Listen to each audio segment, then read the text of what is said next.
Hi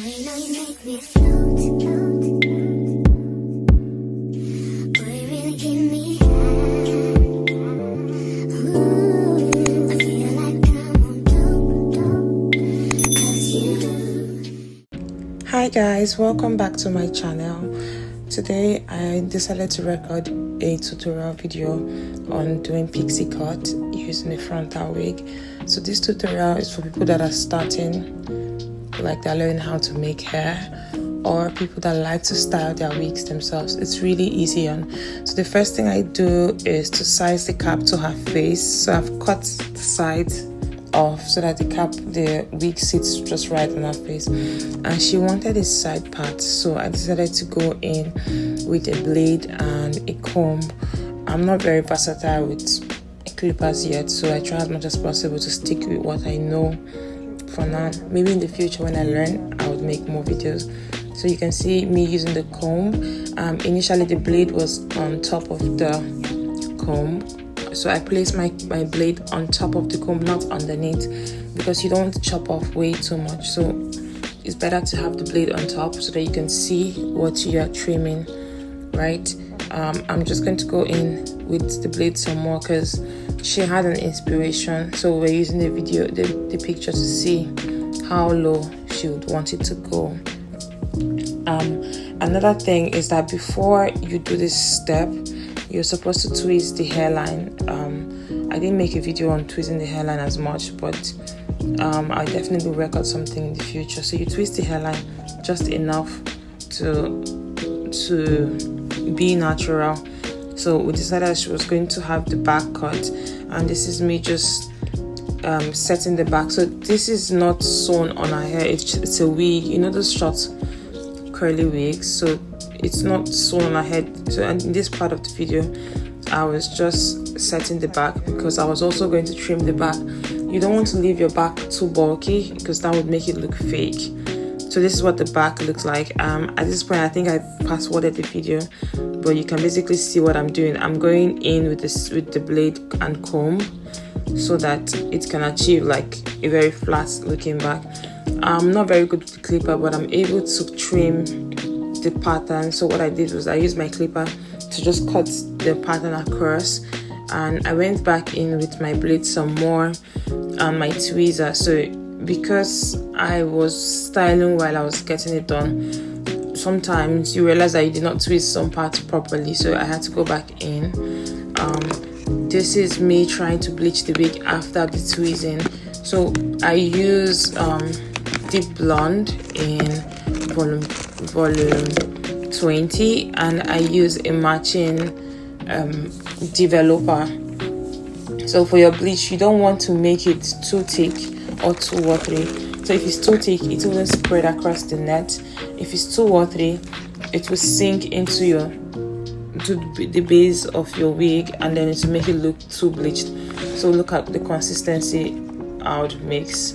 I think you can see the name of the blonde that I'm using. It's called Ultimate Blonde, right? It's a bleach. So this is the consistency that I was able to achieve. I'm very sorry that some of the videos is out at the side because I made the video wrongly, so I had to crop. So this is the consistency of my bleach. So I go in with the brush and I apply it from side to side, and after application, do you notice that I did not place it on upside down? I placed it like I'm wearing it on someone, because you don't want the bleach to keep falling into the net. So her hair is cornrowed right now. She had a cornrow done before she came in, but typically I'll do cornrows. It's best to have your cornrows very flat, just so that your wig sits properly. Straight cornrows, no patterns in it. So the next thing I do is I go in with an edge control. It's owned by my brand. I like to use it for like laying frontals just because it's very strong and it holds the hair in place.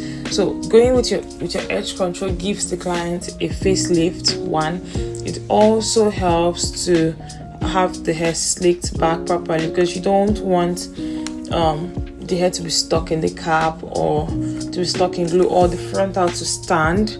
So going in with this edge control, it just holds it back in place. And I also like to go in with got to be glue gel, right? But the first thing I like to do is to go in with this one.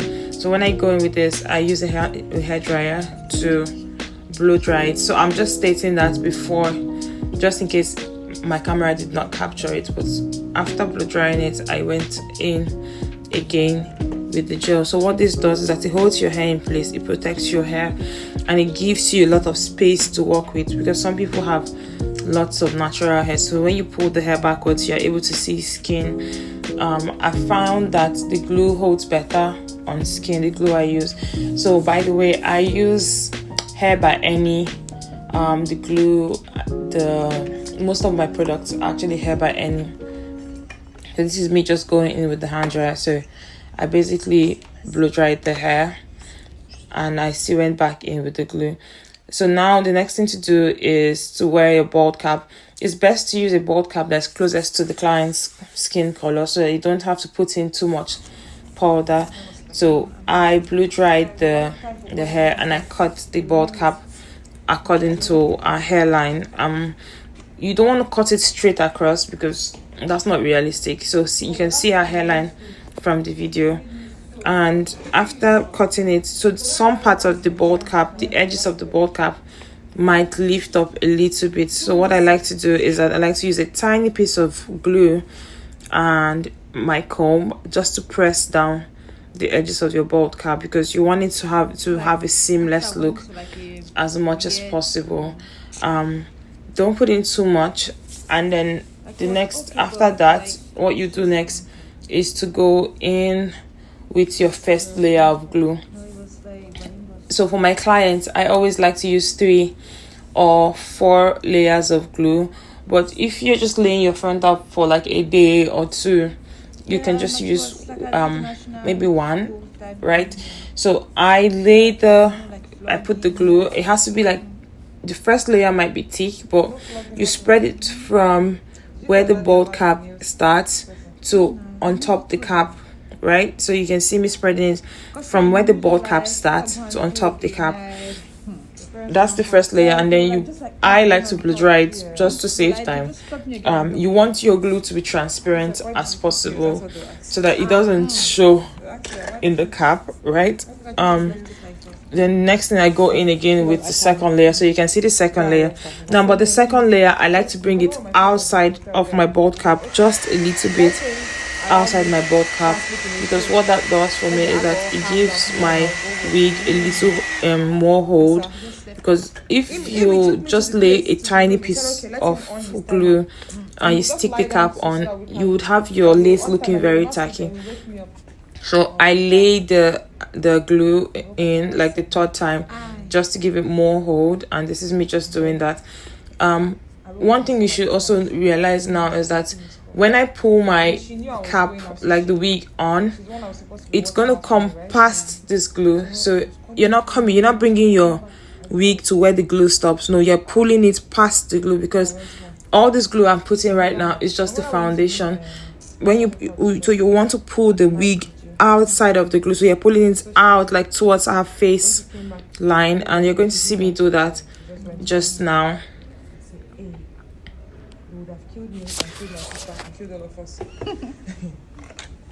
And try as much as possible to blow dry and just like make it transparent, because really you don't want a tacky wig application, right? It might take time, but it's worth it. And Hair by Any announced that you can use like hot air. So what I've done now is that I've pulled the cap way in front, so you can see, if you go back to the part that I just passed, you can't see any glue, right?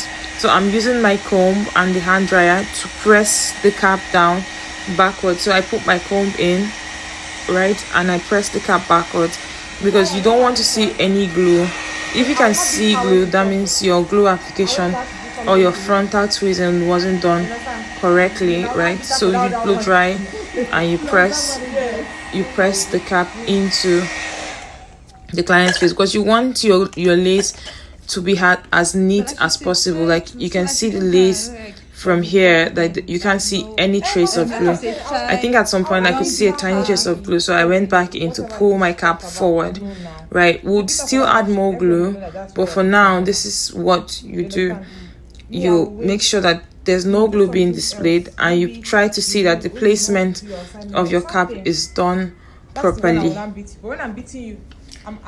I would also, from here, the next thing I did was make sure that my cap at the back sat properly, because remember that I had pulled the cap backwards, right, at first before I cut it, and then when I was making my when I was applying my glue, I had to take the cap upwards again. So I like to hold it to make sure it's firmly placed. And now, because the glue is not on the front of the lace, I'm not really worried about making some kinds of movement on my cap, right? So the next thing I would like to do now is tie it, but I don't think I tied it on camera. So I tied it, and this is what the result was looking like. So this is, you can see that the glue is not displayed, but it's glued down properly, right? And then when I want to cut my lace, I like to cut it in parts, just because I don't want to make any mistake. And cutting your lace, when you're cutting your lace, you don't just cut it a straight line. You want to cut it haphazardly so that the lace blends into your skin.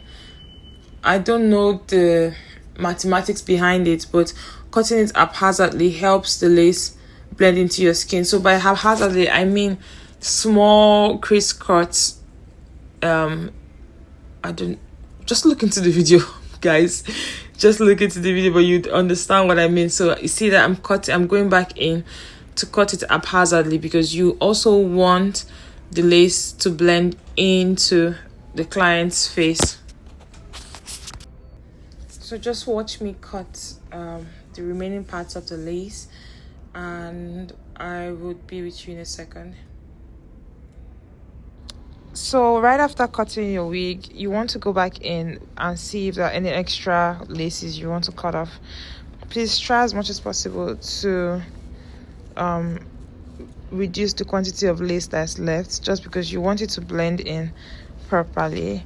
Right after this, I use my I like to use like a needle to apply a little piece of glue for all the remaining parts. And then I went in with my band and I applied hair mousse and put it under the dryer for 10 to 15 minutes. And what the mousse does is that it makes your curls stay in properly, right? And when I got out, I started curling the hair.